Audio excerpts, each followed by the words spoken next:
Heyo, what is going on? It's your boy X going at y'all with a brand new video, and in this video we're going to be covering XP Season 2 into Season 3 and what you guys can kind of be expecting for your journey along through this, if you guys can make it to 150k XP and get that big diamond blade Griffin. So if you guys are excited, make sure you guys smash the like button down below, comment what level you are or what your XP amount is so far into this season right now in my team, and make sure you guys subscribe if you guys are new. We are on that road to 10k subscribers. It would really mean a lot, especially since we haven't gotten that PS5 pre-order, so please sub into the like button to make me feel a little bit better on that.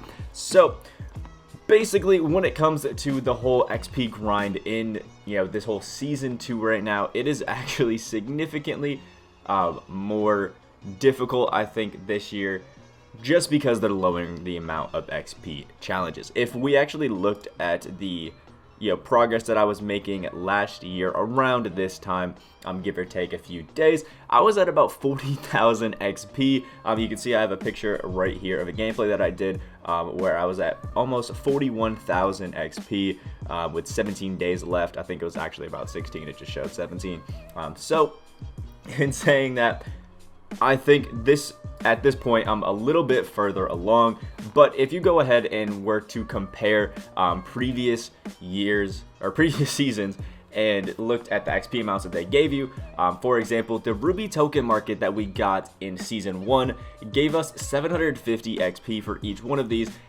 This time you can see we have 250, 250, 500, 500, 500, and we actually have amethyst ones this time, which is cool. But this year they're giving us significantly less. I keep saying this season they're giving us significantly less in here. So it's made the grinding, I guess, a little bit more difficult in the sense that you just have to do a bunch of different challenges across the board. But I think in general, a lot of people can actually get up to the XP amount that they would want, especially if you guys have been doing your daily challenges. You can see I have the daily 1111. There's so many daily ones that I think will be checked off. Oh, they're not. They're only showing the most recent daily ones that we finished off. But if you've been doing your daily challenges and actually have gotten all of those checked off, you're going to be looking really good. And I think for some people, it actually is better to have all of the daily challenges done just for total season gain. I think a good place to kind of be around is either level 34 or level 35. I think if you're somewhere around there, you have a pretty good shot of making it for there. Maybe even level 33 is possible, but the general rule of thumb is you want to take 150,000 because that is the total XP amount that you need to get all the way up to Blake Griffin, and then you want to subtract whatever XP amount that you currently have right now. For example, I have 79,450 XP, so we're subtracting that from 150,000, and now we have 70,550 XP. Which means if we divide that by whatever many days are left, you can see right here, Season 2 tip off, it says 13 days left until they go away. So basically what that means is I can divide that by 13 and I have to get 5,400 XP basically every single day, and then I'll be able to get 150,000 and get Blake before the end of the season. Now, if you're somewhere around mine, I think it's okay. I think if you're looking at somewhere like 6k XP, per day, I think that's when it's getting a little bit tough. So if you're down here at like level 31, level 30, I think your best bet is just try to go up to the next like ascension board level, or try to get to the Hoff badge, because getting to Blake Griffin is going to be a really, really steep grind, especially if you're not somebody that's spending full amounts of money to get up and lock in a lot of these set rewards. But the good news is for the people that maybe are a little bit worried about not being able to finish certain things, if we actually look at the sets and how they have I guess developed on as it's worked, if we look at things like Flash 2, we can actually see that there's only one 1000 XP challenge in the entire section of Flash 2. I did a lot of these challenges and we only have one that was actually worth quite a bit of it. We have a few 100s, a few 200s here and there, and it's not looking too great. But then if we look at the Season 2 tip-off as well, the first, like, I guess, big promo that we got of Season 2, again, you can see there's almost nothing that has big MT amounts, just a little bit here and there to slowly let people move up. But then, if we go ahead and look at the Possessed set, the one that, most recently came out, big promo, we'll call it, has a bunch of XP amounts. You can see two 1000s right there, as well as a, 1250 if you did lock in for Dave Cowens.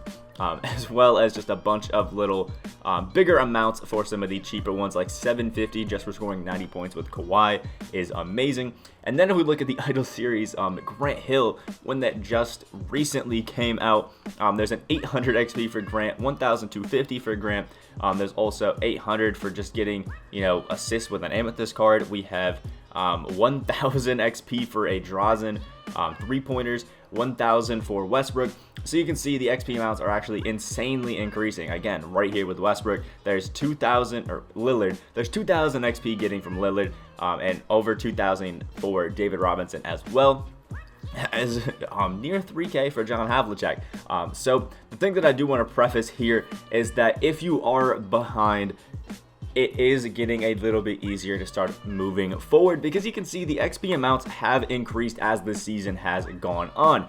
But if you're somebody who hasn't been finishing a lot of the daily challenges, you're not very close to getting any of these, triple threat online or triple threat offline or even unlimited rewards. There are things that you probably are going to want to start cooking on, because there is a lot of XP in there. So if you're somebody that's behind, I think a smart thing to do is try to go through, pick out some challenges that you can do in this section of the agenda, and then head over and try to move up your ranks for triple threat offline. I think I've gotten somewhere upwards of 200 or so wins in Season 2 on triple threat offline, and I think it's just going to work a little bit better if you can move up towards the tier, and then obviously can get closer to the triple threat offline rewards, which will then unlock more XP for you to do. For example, I'm trying to find one.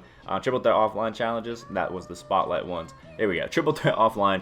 If you did these, you would get 3 cards that you can then use to get more XP. So that's why I'm recommending to do stuff like that. And then once you crank that out, I think another smart thing to do is go ahead and do the triple threat online ones, because what you're doing with these is you're doing XP challenges, but then unlocking more cards for, set XP challenges. If you're somebody that's ahead of it, good on you. You can keep going. But something really easy like hitting 33 pointers, that's going to take you, 5 to 6 games if they're full length games and you're only shooting threes with somebody like Tina Mobley. And then you can get 1250 XP nice and easy. And even while you're grinding them up, you can crank out the other XP challenges. Same thing with Unlimited. If you're trying to go for Chris Mullin and get the W's, you can do things like, the 75 minutes with Trae Young. So I don't think too many people are going to have to worry about hitting the XP amount, but you're going to have to expect to sit there and grind a good bit of time. If you're somebody that's, looking at the 6,000 to 7,000 XP per day, you're probably going to have to do nothing but XP challenges every single day, all day, until the end of the season to get them done, or just do a load of them stacked up on top of each other to get yourself, moving up. Because if you can get, 10 to 12K a day, you can lower that amount. And then if you're somebody that's looking, around the 5K range like myself, I think it's pretty possible. If you're somebody that is, sitting up there at like level 38, 39, you're cool. You can kind of just chill and coast the rest of the time. You'll definitely get Blake Griffin by the end of it. But again, go on, check your 150,000 minus whatever XP challenge you have, divided by the amount of days that we have left in the season, and see how far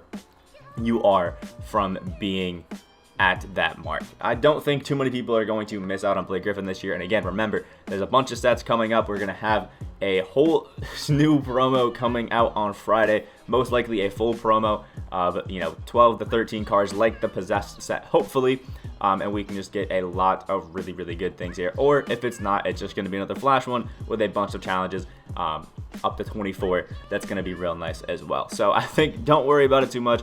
Make sure you're just getting your challenges done, as well as finish off a lot of these spotlights. That way you guys can next week on Tuesday get the new card that's going to be coming out. I think it's Rafer Alston for doing all the spotlights, and you'll get some XP going throughout these as well. So make sure you guys check all those off, and you should be looking good. Again, let me know what you guys thought of this video down in the comment section below. Make sure you guys like if you guys did enjoy. Remember to comment down your XP level or amount of XP, and then we can talk a little bit on if you actually can make it over there. And stay tuned, subscribe if you guys are new, because I will be coming out with more of those XP stacking videos on Friday when we get the new content and all those sort of things. Didn't do one last week, but I definitely am going to crank one out this weekend. I hope you guys have a great rest of your day, and I'll see you all in the next video.